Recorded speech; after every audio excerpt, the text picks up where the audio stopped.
खूनी रिश्ता होना और दोस्ताने का रिश्ता और वो तलक ਜਿਹੜੇ खूनी रिश्तिਆਂ ਦੇ ਹੁੰਦੇ ਨੇ ਆਪਸ ਵਿੱਚ ਅਗਰ ਦੋਸਤਾਂ ਦੇ ਏਡੇ ਅੱਛੇ ਤਲਕ ਹੋਣ ਤੇ ਫਿਰ ਉਹਨਾਂ ਦੀਆਂ ਔਲਾਦਾਂ ਦੀ ਇਹੀ ਹਾਲਤ ਹੁੰਦੀ ਹੈ। ਅੱਜ 27 ਅਪ੍ਰੈਲ ਦਾ ਦਿਨ ਹੈ ਜਿਹਦਾ ਮੈਂ ਕੱਲ ਜ਼ਿਕਰ ਕਰ ਰਿਹਾ ਸੀ ਆਪਣੀ ਵੀਡੀਓ ਦੇ ਵਿੱਚ ਕਿ ਅੱਜ 26 ਅਪ੍ਰੈਲ ਹੈ ਤੇ ਕੱਲ 27 ਹੋ ਜਾਣਾ ਤੇ ਮੇਰੇ ਵਾਲਿਦ ਸਾਹਿਬ ਦੇ ਵਫਾਤ ਦਾ ਦਿਨ ਹੈ। ਤੇ ਅੱਜ 27 ਅਪ੍ਰੈਲ ਬਿਸਮਿल्लाहिर्रहमानिर्रहीम ਦੋਸਤੋ अस्सलाम वालेकुम। ਅੱਲਾਹ ਤਾਲਾ ਤੁਹਾਨੂੰ ਸਾਰਿਆਂ ਨੂੰ ਸਿਹਤ ਤੇ ਤੰਦਰੁਸਤੀ ਵਾਲੀ ਲੰਬੀ ਜ਼ਿੰਦਗੀ ਦੇਵੇ, ਆਮੀਨ ਸੁਮਾ ਆਮੀਨ। ਔਰ ਅੱਲਾਹ ਤਾਲਾ ਤੁਹਾਡੇ ਘਰਾਂ 'ਚ ਖੁਸ਼ੀਆਂ ਦੇ ਡੇਰੇ ਪਾ ਦੇਵੇ, ਆਮੀਨ ਸੁਮਾ ਆਮੀਨ। ਔਰ ਤੁਸੀਂ ਸਦਾ ਹੱਸਦੇ ਰਹੋ, ਵਸਦੇ ਰਹੋ ਔਰ ਮੁਸਕਰਾਉਂਦੇ ਰਹੋ। ਦੋਸਤੋ ਅੱਜ ਮੈਂ ਤੁਹਾਡੇ ਨਾਲ ਜਿਹੜੀ ਗੁਫ਼ਤਗੂ ਕਰਨਾ ਚਾਹ ਰਿਹਾ ਉਹ ਗੁਫ਼ਤਗੂ ਬੜੇ ਦੁੱਖ ਨਾਲ ਔਰ ਅੱਜ ਦਿਲ ਬੜਾ ਅਫਸੁਰਦਾ ਵੀ ਹੈ, ਜਿਸ ਦੀ ਵਜ੍ਹਾ ਤੋਂ ਮੈਂ ਤੁਹਾਡੇ ਨਾਲ ਇਹ ਗੁਫ਼ਤਗੂ ਕਰਨੀ ਚਾਹ ਰਿਹਾ। ਉਹ ਅੱਗੇ ਚੱਲ ਕੇ ਮੈਂ ਦੱਸਾਂਗਾ ਤੁਹਾਨੂੰ ਕਿ ਮੈਨੂੰ ਦੁੱਖ ਕਿਸ ਵਜ੍ਹਾ ਤੋਂ ਹੈ, ਅਫਸੋਸ ਕਿਸ ਵਜ੍ਹਾ ਤੋਂ ਹੈ।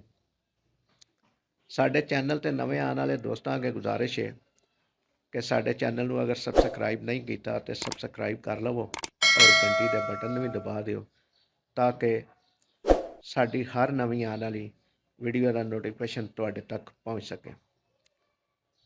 ਦੋਸਤੋ ਮੈਂ ਆਪਣੇ ਵਾਲਿਦ ਸਾਹਿਬ ਦਾ ਅਕਸਰ ਆਪਣੀ ਵੀਡੀਓਜ਼ ਦੇ ਵਿੱਚ ਜ਼ਿਕਰ ਕਰਦਾ ਰਹਿਣਾ ਔਰ ਉਹਨਾਂ ਦੀ ਜ਼ਿੰਦਗੀ ਦੇ ਬਾਰੇ 'ਚ ਵੀ ਤੁਹਾਡੇ ਨਾਲ ਕੁਝ ਗੱਲਾਂ ਥੋੜੀਆਂ ਕਰਕੇ ਸ਼ੇਅਰ ਕਰਦਾ ਰਹਿਣਾ ਵਾਂ।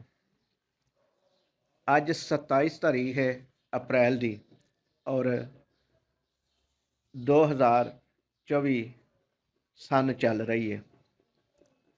ਅੱਜ ਤੋਂ 16 ਸਾਲ ਕਬਲ ਅੱਜ ਦੇ ਦਿਨ ਮੇਰੇ ਵਾਲਿਦ ਸਾਹਿਬ ਦਾ ਇੰਤਕਾਲ ਹੋਇਆ।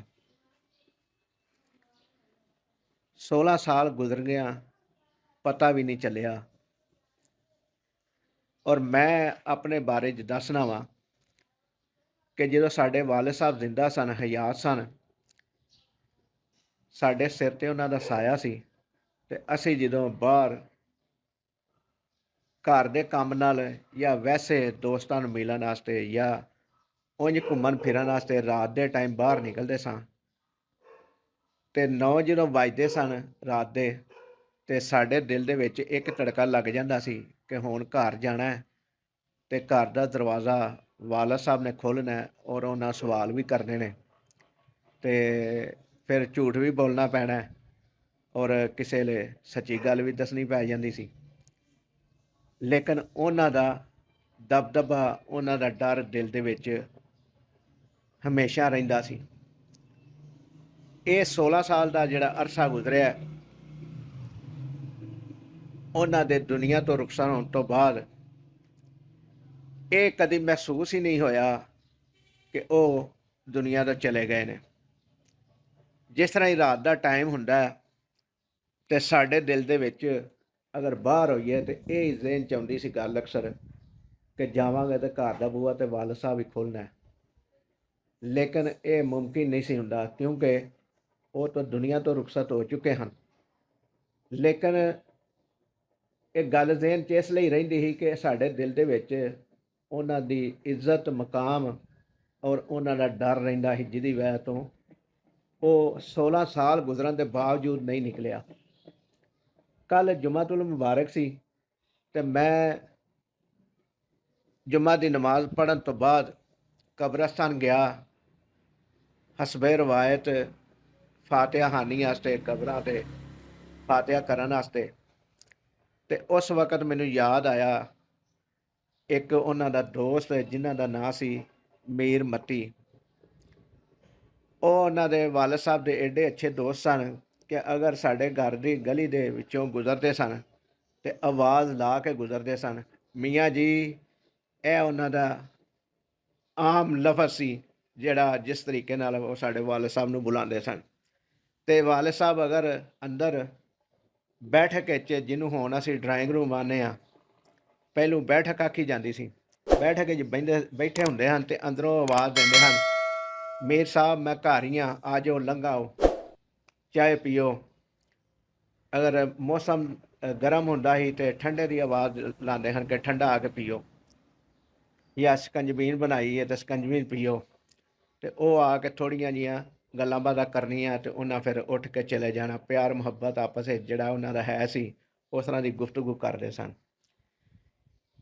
ਇਹਦੇ ਨਾਲ ਹੀ ਸਾਡੇ ਵਾਲਿਦ ਸਾਹਿਬ ਦੇ ਇੱਕ ਬਹੁਤ ਹੀ ਅੱਛੇ ਦੋਸਤ, ਭਾਈਆਂ ਵਰਗੇ, ਸਾਡੇ ਮੁਹੱਲੇ ਦੇ ਵਿੱਚ, ਸਾਡੇ ਸ਼ਹਿਰ ਦੇ ਵਿੱਚ ਆਮ ਲੋਕਾਂ ਨੂੰ ਇਹ ਪਤਾ ਸੀ ਕਿ ਇਹ ਦੋਵੇਂ ਸਕੇ ਭਾਈ ਨੇ।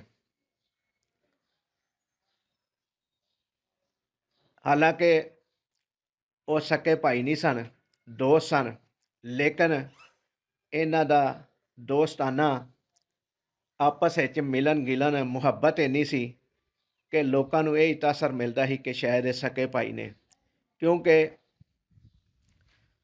ਹਰ ਖੁਸ਼ੀ ਗਮੀ ਦੇ ਵਿੱਚ ਦੋਨੋਂ ਇਕੱਠੇ ਰਹਿੰਦੇ ਸਨ। ਅਗਰ ਕੋਈ ਕਾਰੋਬਾਰ ਕਰਦੇ ਹਨ ਤੇ ਇਕੱਠਿਆਂ ਕਰਦੇ ਸਨ, ਕੋਈ ਮਸ਼ਵਰਾ ਕਰਦੇ ਹਨ ਤੇ ਇਕੱਠਿਆਂ ਕਰਦੇ ਸਨ, ਕਿਸੇ ਜਗ੍ਹਾ ਜਾਣਾ ਹੁੰਦਾ ਸੀ ਸੈਰ ਦੀ ਨੀਅਤ ਨਾਲ, ਜਾਂ ਜਿਵੇਂ ਪਿੰਡਾਂ 'ਚ ਮੇਲੇ ਲੱਗਦੇ ਨੇ, ਮੇਲਿਆਂ 'ਤੇ ਜਾਣਾ ਹੁੰਦਾ ਤੇ ਇਕੱਠਿਆਂ ਜਾਣਾ। ਤੇ ਲੋਕਾਂ ਨੂੰ ਇਸ ਵਜ੍ਹਾ ਤੋਂ ਇਹ ਮਹਿਸੂਸ ਹੁੰਦਾ ਸੀ ਕਿ ਇਹ ਦੋਵੇਂ ਸਗੇ ਭਾਈ ਨੇ।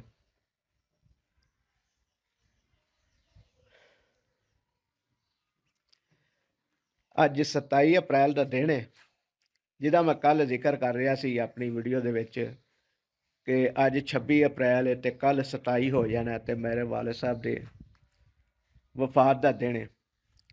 ਤੇ ਅੱਜ 27 ਅਪ੍ਰੈਲ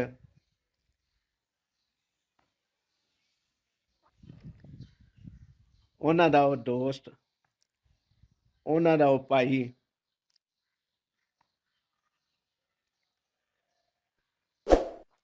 ਉਹ ਵੀ ਅੱਜ ਦੁਨੀਆ ਤੋਂ ਚਲਾ ਗਿਆ।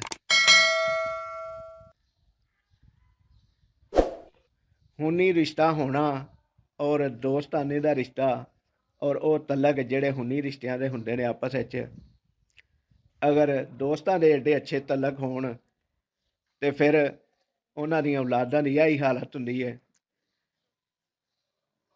ਜਿਹੜੀ ਇਸ ਵਕਤ ਮੇਰੀ ਹੈ। ਕਿ ਜੋ ਵੀ ਦੁਨੀਆ ਦੇ ਟੁਰ ਗਏ ਨੇ, ਜਿਨ੍ਹਾਂ ਨੂੰ ਅਸੀਂ ਚੱਚਾ ਕਹਿ ਕੇ ਬੁਲਾਉਂਦੇ ਸਾਂ, ਉਹਨਾਂ ਦਾ ਨਾਂ ਹੈ ਮੀਆਂ ਮੁਹੰਮਦ ਸ਼ਫੀ ਅੰਸਾਰੀ। ਇਸ ਵਕਤ ਜਿਸ ਵਕਤ ਮੈਂ ਵੀਡੀਓ ਤੁਹਾਡੇ ਨਾਲ ਗੱਲਾਂ ਸ਼ੇਅਰ ਕਰ ਰਿਹਾ ਵੀਡੀਓ ਦੀ ਸ਼ਕਲ ਵਿੱਚ, ਇਸ ਤੋਂ ਤਕਰੀਬਨ 40-45 ਮਿੰਟ ਬਾਅਦ ਉਹਨਾਂ ਦਾ ਜਨਾਜ਼ਾ ਹੈ ਪੁਰਾਣੀ ਈਦਗਾਹ ਕਬਰਸਤਾਨ ਵਿੱਚ। 3 ਵਜੇ ਦਾ ਟਾਈਮ ਹੈ, ਰਾਤੀ 11:30 ਵਜੇ ਉਹਨਾਂ ਦਾ ਇੰਤਕਾਲ ਹੋਇਆ ਔਰ ਸਾਰੀ ਰਾਤ ਉਹਨਾਂ ਦੇ ਘਰ ਗੁਜ਼ਾਰਨ ਤੋਂ ਬਾਅਦ ਫਜਰ ਦੇ ਟਾਈਮ 'ਤੇ ਘਰ ਪਹੁੰਚਿਆ। ਫਿਰ 1-1.5 ਘੰਟਾ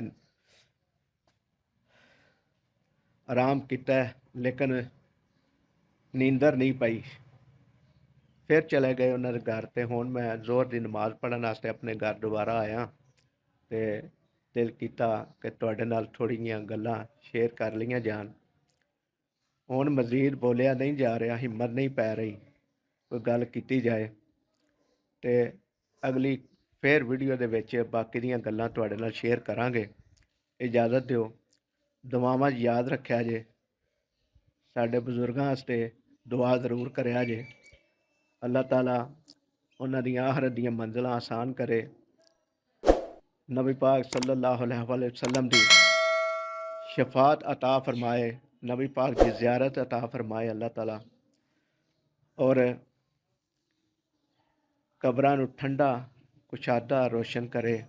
आमीन सुमा आमीन। जिउंदे रहो, वसदे रहो। अल्लाह ताला तुहाडा ते साडा हामी नासर होवे। अल्लाह निगहबान।